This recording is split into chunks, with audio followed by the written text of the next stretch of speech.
हम सब अक्सर दुनिया की सेवा करने की बात करते हैं ना। पर क्या कभी ये सोचा है कि सेवा का सबसे शक्तिशाली रूप एक बिल्कुल ही अनएक्सपेक्टेड जगह से शुरू होता है, मतलब हमारे अपने अंदर से। चलिए आज इसी गहरे विचार को समझते हैं। ये सवाल ना हमारी सेवा की पूरी सोच को ही हिला देता है। हम हमेशा से यही मानते आए हैं कि सेवा का मतलब है बाहर की ओर जाना, दूसरों के लिए कुछ करना। पर सोचिए, अगर असली और सबसे असरदार सेवा की शुरुआत बाहर नहीं बल्कि अपने भीतर देखने से होती हो। ये एक बहुत ही रेवोल्यूशनरी आइडिया है जो हमारी पारंपरिक सोच को चुनौती देता है। देखिए, इस विचार के केंद्र में ना एक बहुत ही मूल सिद्धांत छुपा हुआ है, एक ऐसा कीमती सच जिसे हम सेवा का डायमंड सूत्र भी कह सकते हैं। और यकीन मानिए, ये वो सूत्र है जो दुनिया में हमारे योगदान करने के तरीके को हमेशा के लिए बदल सकता है। और ये रहा वो सूत्र, अपना सुधार ही संसार की सबसे बड़ी सेवा है। युग ऋषि का ये कथन सुनने में जितना सरल है उतना ही गहरा भी। यह हमें बताता है कि समाज की मदद करने की हमारी जो काबिलियत है ना, वो सीधे तौर पर हमारे अपने विकास से जुड़ी है। इसका मतलब सबसे बड़ा परोपकार कहीं बाहर नहीं बल्कि खुद को सुधारने से ही शुरू होता है। इसके पीछे का लॉजिक भी बहुत सीधा साधा है। आप ही सोचिए, अगर कोई बर्तन खुद ही खाली या टूटा हुआ हो तो भला दूसरों को क्या दे सकता है ना? ठीक वैसे ही अगर हम खुद कमजोरियों और कमियों से भरे हुए हैं तो हम समाज को मजबूत बनाने में कैसे मदद कर सकते हैं? एक असरदार बाहरी योगदान हमेशा एक मजबूत भीतरी नींव पर ही टिकता है।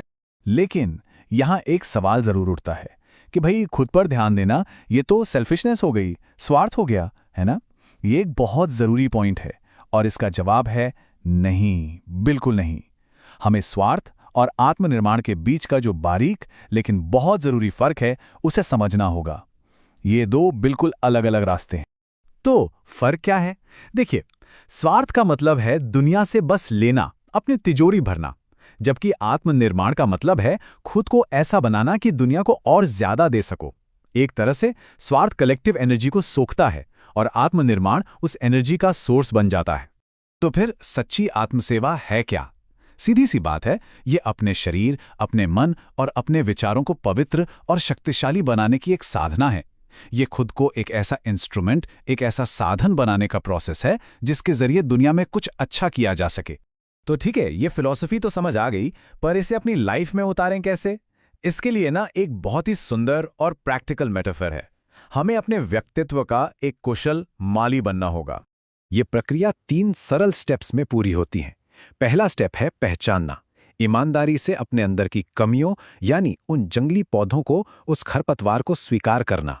दूसरा स्टेप है छांटना, डिसिप्लिन के साथ उन कमियों को एक एक करके जड़ से निकालना, ठीक एक माली की तरह। और तीसरा और आखिरी स्टेप है मिसाल बनना। जब हमारा अंदर का बगीचा खिल उठता है तो हमारी पर्सनालिटी खुद ही दुनिया के लिए एक प्रेरणा बन जाती है। और जब हम ये काम, ये अंदर की बागवानी पूरी लगन से करते हैं तो पता है इसका एंड रिजल्ट क्या होता है? इसका नतीजा एक लहर की तरह फैलता है, एक ऐसी लहर जिसे हम प्रकाश की लहर कह सकते हैं। मतलब इस पूरी बातचीत का सार बस इतना सा है कि सच्ची सेवा की बुनियाद दूसरों की मदद करने के लिए भागने में नहीं बल्कि एक पल रुककर अपने अंदर झांकने और खुद को बेहतर बनाने में है। हमारा अंदर का प्रकाश ही बाहरी दुनिया को रोशन करता है। और यही है वो अंतिम परिणाम। जब हम अपनी आत्मा को निखारते हैं, उसे शुद्ध करते हैं, तो हमारी पॉजिटिव एनर्जी अपने आप बिना किसी कोशिश के हमारे आसपास के लोगों तक पहुंचने लगती है। हमें कुछ करना नहीं पड़ता, ये खुद ब खुद होता है। हमारा होना ही एक सेवा बन जाता है। आत्म परिष्कार और स्वयं को महान बनाने का ये दिव्य संदेश हमें युग ऋषि पंडित श्री राम शर्मा आचार्य जी के गहन विचारों और शिक्षाओं से मिलता है, जो आज भी लाखों लोगों को रास्ता दिखा रहे हैं। तो अब अंत में ये सवाल हम सभी के लिए है।